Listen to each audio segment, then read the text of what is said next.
সুন্দর ঝিঙেটা সেদ্ধ হয়ে এসেছে, গলে যাচ্ছে।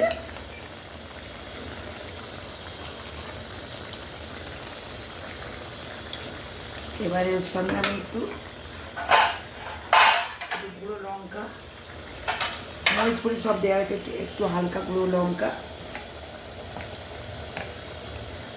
আমি মিশিয়েছি টমেটো পিউরির সঙ্গে দিয়ে। এবার এটা আমি দিয়ে দেবো এর সঙ্গে।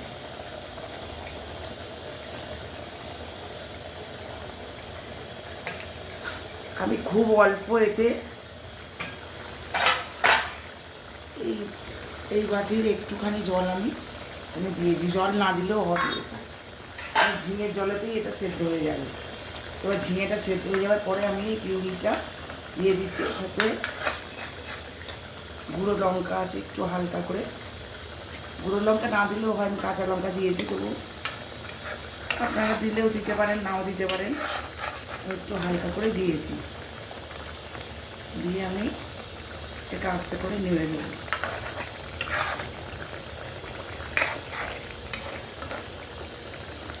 এত সুন্দর টেস্ট আর এত সুন্দর খেতে হবে, একে একবার খালি করে খেয়ে দেখবেন, মানে এর স্বাদ ভুলতে পারবেন না, অপূর্ব স্বাদ হবে।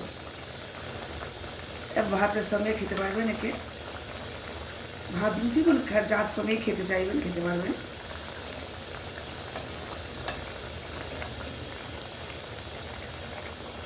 আস্তে করে এটা নেড়ে দিতে হবে।